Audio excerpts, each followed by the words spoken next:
Olá a todos e a todas, para quem não me conhece, o meu nome é Catarina, este canal é sobre livros, mas não só, e hoje sentei-me aqui para falar de um livro, se calhar pouco esperado, mas até anunciado noutra rede social, do Instagram, por isso não me seguem por lá, sigam-me. Este livro então é, como veem pelo título, O Hobbit.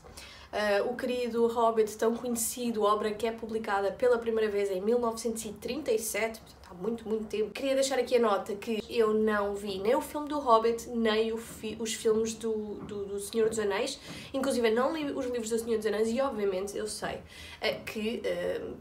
ter ouvido uns rumores que há coisas que acontecem aqui que depois vão ser explicadas, desenvolvidas nos próximos livros. Não sei se os irei ler, porque há tantos livros que eu quero ler na vida, mas queria deixar aqui a curiosidade, e já agora porque é que então eu peguei no Hobbit e não peguei no primeiro livro do Senhor dos Anéis.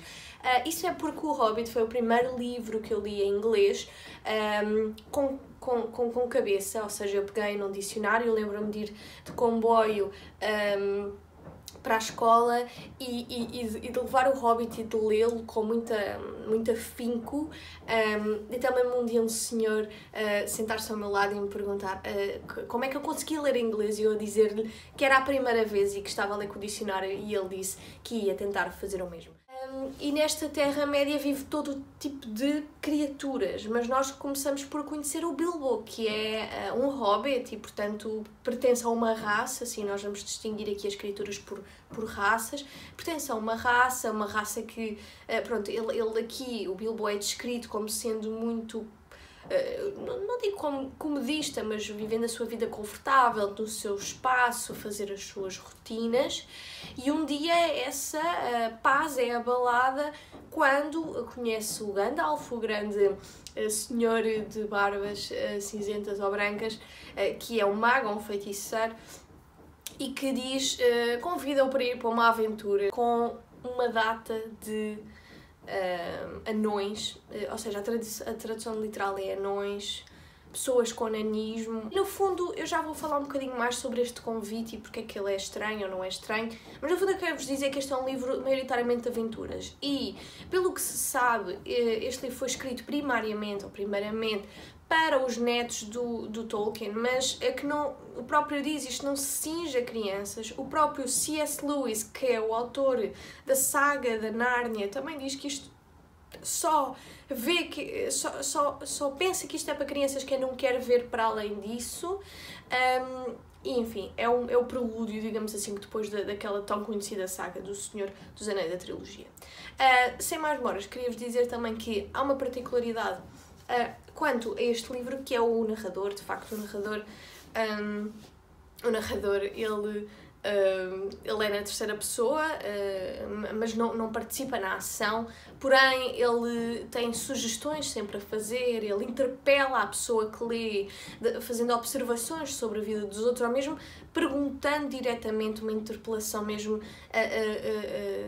quase de questionário às vezes: o que é que achas sobre isso? Farias isto? Farias aquilo? Portanto, acho que esta dinâmica do narrador é muito interessante, porque é dinâmica, é didática, principalmente para um público mais jovem, mas também afeta o consciente, digamos assim, de uma pessoa mais adulta, que se vê depois: ok, eu também posso ter uma opinião sobre isto. Muitas vezes, quando nós lemos os livros, há sempre uma espécie de pré-determinação, porque o livro já está escrito e nós estamos a lê-lo, e poucas vezes há uma interação realmente profunda entre as obras, de perguntar: e eu, será que fazia aquilo? E eu, será que entendi isso assim dessa maneira?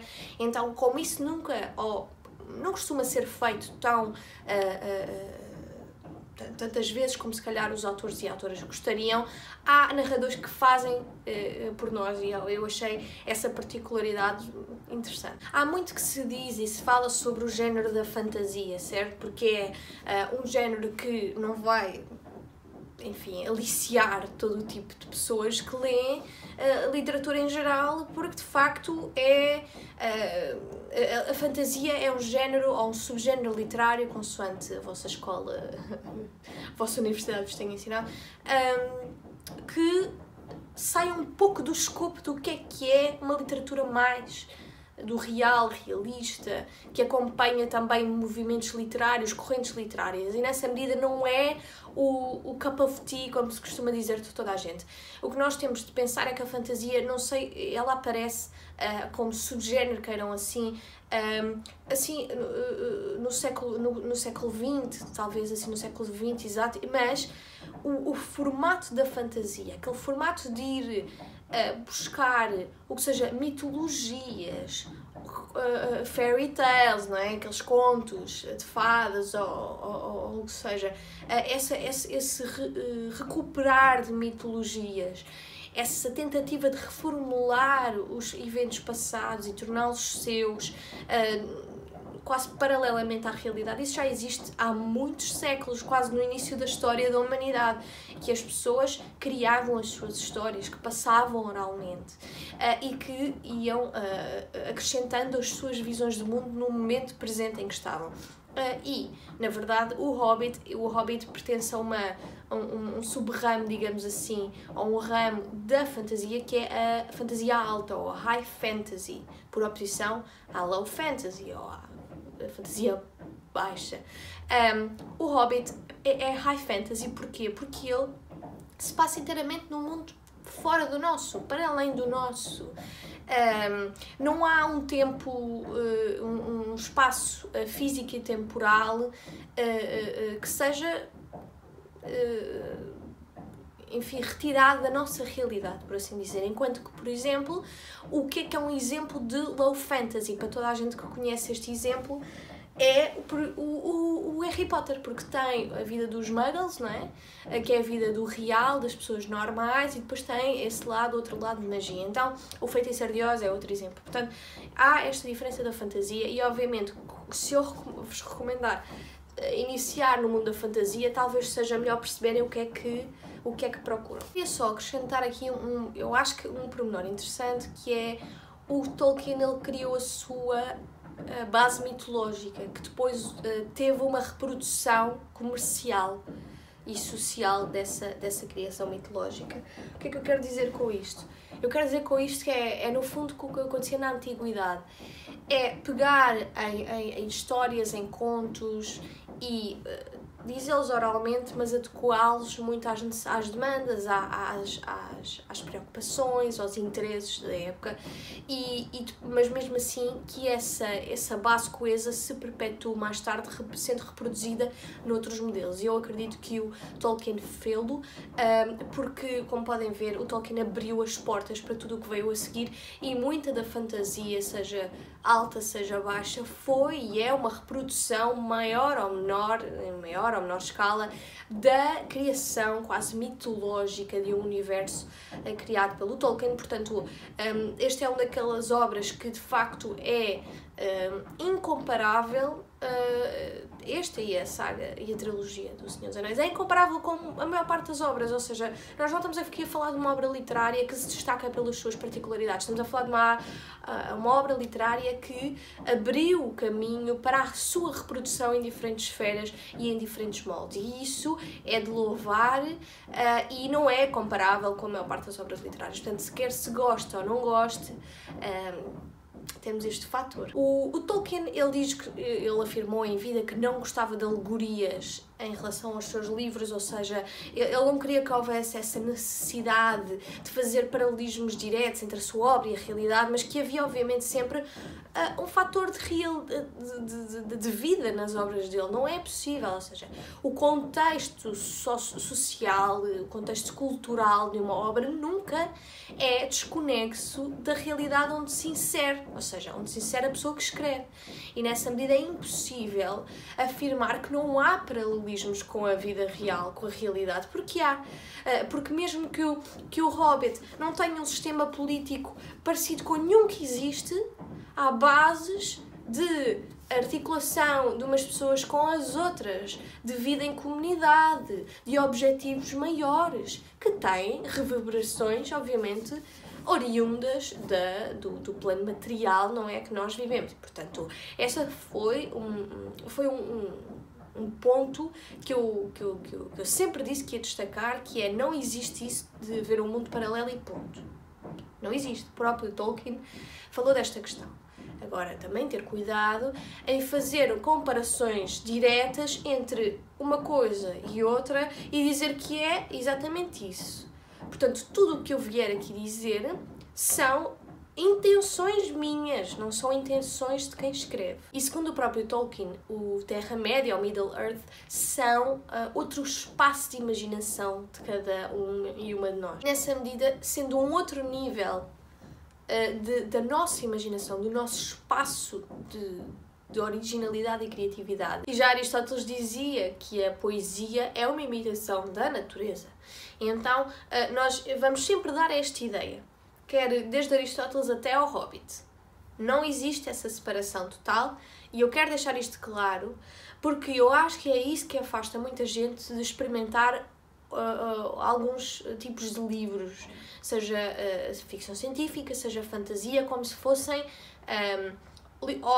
como se fosse uma espécie de literatura para pessoas que ainda não ganharam maturidade. E eu penso que isso seja uma pré-conceção um bocadinho agonizante e até de um preconceito já preocupante, não é? Porque qualquer pessoa, uma pessoa que se queira simplesmente perder no Hobbit e não pensar na vida, pode fazê-lo. E uma pessoa que se queira perder no Hobbit e tecer paralelismos com a vida, pode fazê-lo. E é essa interação que as obras também de fantasia têm e não se pode negar. W.H. Auden é quem diz que o próprio Tolkien levanta-nos o espelho para vermos a única natureza que conhecemos, a nossa. E nessa medida há aqui um espelho, há aqui figuras, há muitas criaturas a viver, a coexistir, que nada tem a ver connosco e tudo tem a ver connosco. E eu queria então agora falar de uma das criaturas, se não a mais, e portanto a mais conhecida, que é o Sr. Bilbo Baggins. O Bilbo é quem mais sabe criar conflitos consigo próprio. O Bilbo, desde o início, vive num conflito interno consigo mesmo. O Bilbo é uma pessoa que vive no seu casulo, e aqui vamos fazer aqui uma comparação com o útero materno. Ele vive dentro de um útero a ser quase de forma robótica, alimentado, ajudado numa rotina que parece que é transcendente a ele, que lhe foi dado como herança, não é? E ele vive naquela sua casa com as suas rotinas muito confortável, no útero materno, e esse conforto, esse lazer intermitente é interrompido quando o Gandalf lhe propõe embarcar nesta aventura. E é aí quando se dá a viragem, para algo maior. E se constrói o que nós chamamos do mito, da categoria do mito-herói, não é? Que começa aqui, que começa com a consciencialização de que pode haver algo para além daquilo. E que não tem necessariamente de ser melhor ou ser pior, é só diferente. E para falar desta ideia de mito-herói, do herói, que penso que seja aplicável ao Bilbo Baggins, eu vou-vos falar da definição desta ideia do mito-herói da autora Marguerite Urwin, acho que é assim que se diz, diz-nos que a história de um herói é uma forma de uma aventura que tenha padrões invariáveis. O herói costuma ser jovem, acompanhado por um ou mais companheiros, os tal anões, não é? Deixando a sua vida para trás em busca de um objetivo. Esse objetivo, eu digo-vos para ler o livro para perceberem qual é o objetivo, porque senão também estou a dizer demais. Ir atrás desse objetivo pelo desconhecido, pelo selvagem, digamos assim, que pode ser uma floresta ou mesmo um novo planeta, acima de tudo, onde há episódios perigosos e mágicos a acontecerem. Portanto, isto tudo acontece, não é? Tanto que nós temos um jogo quase de escadaria do mais confortável para o mais perigoso, em que há episódios que preparam o herói, o Bilbo, para o enfrentamento final, a colisão final. E um dos propósitos, segundo a autora, do mito do herói é mostrar que a aventura não traz somente ganhos materiais, por exemplo, mas também mudanças psicológicas. E isto acontece ao Bilbo. O Bilbo é incentivado também muito por uma hipotética realização pessoal que ele acredita que vai acontecer mesmo sem haver condições para tal, talvez, ou mesmo... ou seja, esse lado hipotético da viagem, da aventura, é muito à base da confiança de um ideal, de a procura de um ideal que ele nem sabe bem se quer atingir, mas ele vai atrás dele. E mostra no início esse lado de imaturidade do Bilbo, que é alguém que viveu sempre segundo as diretrizes da sua própria comunidade e por causa disso não sabia quem era ele para além da sua comunidade. E na verdade, não há como falar do Hobbit, na minha opinião, na minha humilde opinião, sem falar sobre o Gandalf e a relação entre o Bilbo e o Gandalf. O Gandalf, que é este feiticeiro ou este mago que chega à casa de alguém, convence essa pessoa a fazer o que ele quer. Quem é este senhor? Este Gandalf que não acompanha as convenções sociais, porque nós não sabemos bem qual é a sua comunidade, como sabemos qual é a comunidade dos goblins, dos hobbits, dos dwarfs, não é? de tantas outras criaturas. O Gandalf é um ser um pouco misterioso. E o Gandalf é um dos grandes manipuladores, dos grandes motores de ação da narrativa.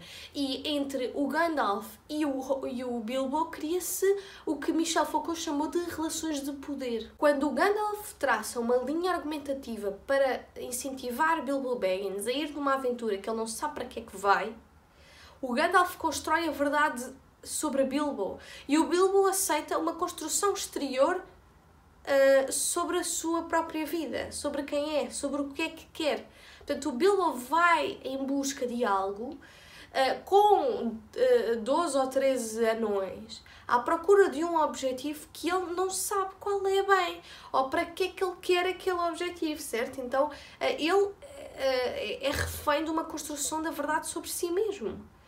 E essa relação de poder que o Michel Foucault tanto falou traça-se através de uma linha argumentativa de uma verdade, do que é o contexto material, digamos assim, das personagens. Há uma pós-produção envolvida nesse contexto. E então é muito interessante ver como é que estas personagens interagem umas com as outras. Os anões, os dwarves, não gostam do Bilbo por achar que ele é o que ele é, certo? É imaturo, é conformista, só quer estar no seu conforto, só quer ir para casa e não vê o objetivo. Mas confiam na palavra de Gandalf, mal ou bem, de que aquilo tem de acontecer. E, portanto, o Gandalf é aqui o grande dominador. O grande arquétipo da dominação nas relações de poder face às criaturas que são umas mais e outras menos dominadas. Mas no fundo, o que o Tolkien faz de tão bem é criar estas personagens com camadas, com uma superfície aparente e depois com um conteúdo enorme, mas já lá vamos, não é, com todas as personagens.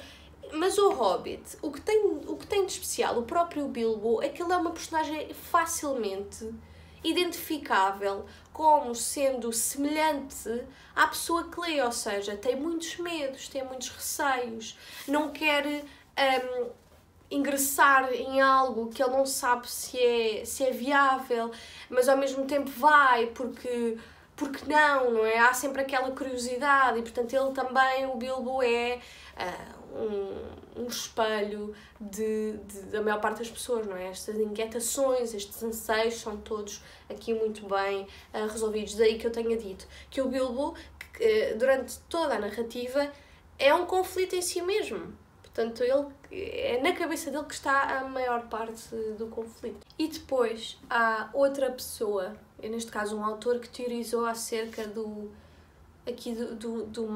uma interferência, digamos assim, da fé cristã do Tolkien na sua obra. Para quem não sabe, o Tolkien era amigo, por exemplo, do C.S. Lewis, o tal senhor que escreveu as Crónicas de Nárnia, e eles eram amigos, mas, por exemplo, o C.S. Lewis, e algo que já foi muito criticado ao longo das décadas, repercutia amplamente a fé cristã nas suas obras de forma muito óbvia, enquanto que o Tolkien sempre considerou que isso teria de ser feito de uma forma subliminar, ou seja, que não poderia estar espelhada à superfície.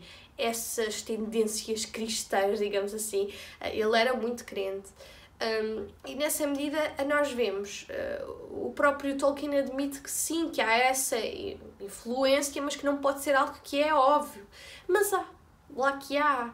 E nós também vemos, ligado a essa ideia de fé, que o próprio Bilbo, ele reage muito e interage muito com um fator que não é material. É a sorte. É uma interferência quase divina em que ele tem sempre uma predestinação das suas ações. Portanto, o Bilbo, não há forma dele não chegar até certo ponto e de fazer certas coisas. A nós nos parece.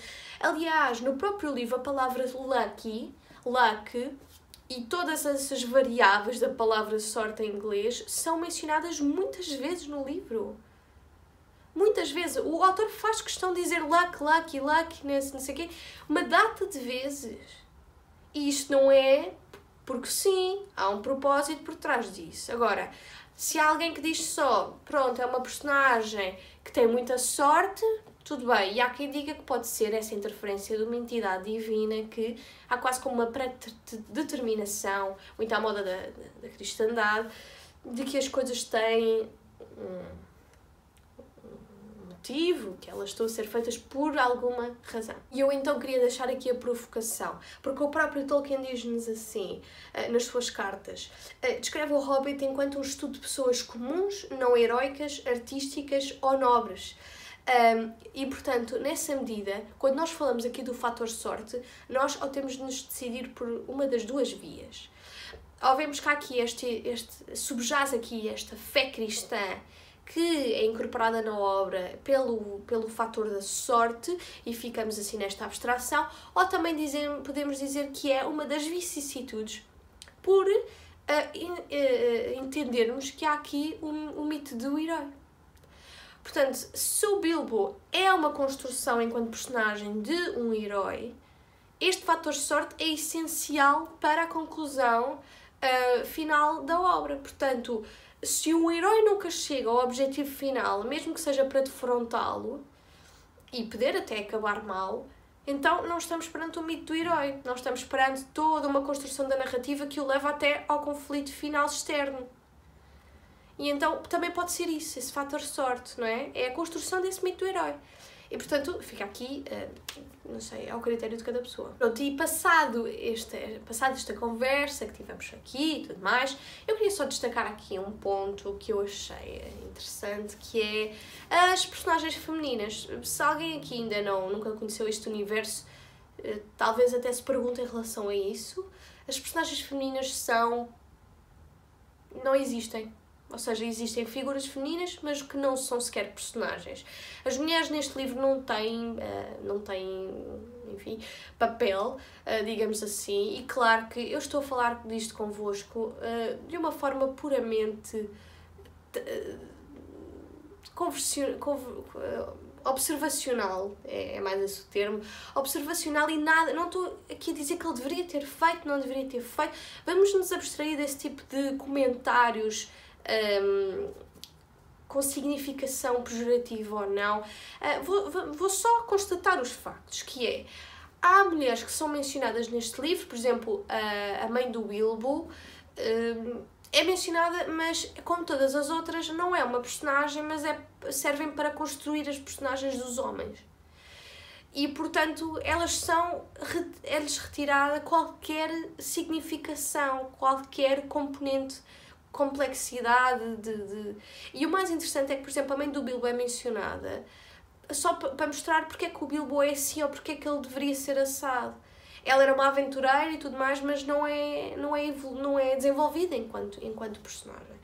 E tenho um pouco de pena disso, porque gostava de ver mulheres aqui a fazer coisas, porque, lá está, eu considero que as mulheres têm bastante complexidade, portanto, enfim. Mas pronto, tudo bem, também era outra época, não é? E sim, temos essa componente, que obviamente pode chatear algumas pessoas, e com razão, não é? Já temos tanta literatura cá fora, um bocadinho mais realista, nem inclusive, é realista, porque no mundo a percentagem de mulheres não é 1%, não é? Mas é que também pensem, isto é muito ao encontro do que autores como o Pierre Bourdieu falaram, que é, há esta concepção de que a mulher é biologicamente inferior. E sendo biologicamente inferior, e estando a falar de um livro de aventura, pronto, os autores achavam que a mulher não ia ser uma boa adição, digamos assim, a uma aventura, onde, bom, a demonstração de virilidade neste livro é toda ela uma... Enfim, nós temos muito o ideal de honra neste livro. E com a honra há uma defesa dessa honra constante. E segundo Tolkien, ao que me parece, não é? Aqui, para defender essa honra é preciso ter certas características. Ou se é o herói, e mesmo que fisicamente não seja nada do outro mundo, ele está pré-determinado em interagir com o seu opositor, e levando os seus aliados, como eu vos tinha dito, mas de resto as personagens têm sempre uma componente de masculinidade, virilidade por oposição à feminilidade. Há um jogo de subjugação em termos de entendimento e dignidade face à mulher. E nessa medida, pronto, obviamente é algo que eu tenho de falar porque existe e porque estamos já em 2021 exatamente para poder também ter uma análise mais rica de algumas obras literárias e não só dizer estavam na sua época. Estavam, pois estavam, por isso é que eu estou a dizer que não estou a julgar, estou só a constatar. Por último, esta parte aqui, confesso que foi interessante. O Tolkien adorou construir personagens, criaturas na dicotomia do bom e do mau. Os elfos, por exemplo, eram os bons e os goblins eram os maus. Os horripilentos, como se costuma dizer. Portanto, ele criou raças dentro das criaturas que viviam na Terra-média, e os goblins eram os grandes satãs, como se costuma dizer aqui, do serviço. Eram os seres do inferno, que adoravam o fogo, que não gostavam do sol, portanto da luz, dessa ligação à cristandade, como vocês sabem. Portanto, queriam viver nas trevas, construíram armas, era um tormento, não é um tormento. Portanto, os goblins são construídos com uma face oposta de tudo o resto e principalmente a partir deles se cria as outras relações do que é o bom e o que é o mau. Portanto, há aqui o bode expiatório quase assim que são os goblins. E eu achei esta criação muito interessante, não estava à espera de uma construção acerca do bom e do mal através de criaturas e das suas raças. Há uma visão estática das criaturas desta Terra-média, porque elas são estáticas, são unidimensionais. Um ser daquela raça é igual a todos os outros, mas é só quando essa raça é má. Porque quando essa raça é boa ou mediana, já pode haver mais dinâmicas de personalidade e de individualidade. Portanto, acho isto um problema.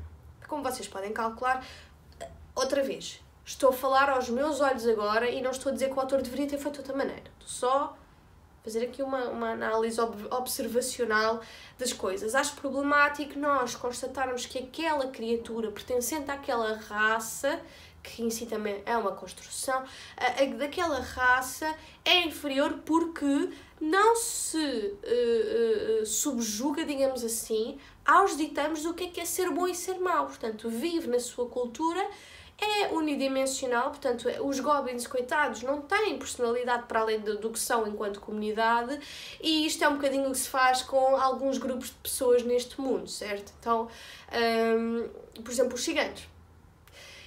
E, portanto, eu só queria deixar esta nota, que é daquelas coisas que quando eu estou a ler já acho que há literatura um bocadinho melhor do que isso nesse aspecto. Quanto à escrita, para finalizar, achei a escrita muito interessante. A incorporação de poemas é sem dúvida um fator que eu achei muito interessante. Os anões, ou as pessoas com nanismo, como se diz hoje em dia, mas pronto, os dwarfs, os anões, são criaturas muito engraçadas, nada unidimensionais, aliás, todos são um pouco diferentes, apesar de viverem naquela comunidade.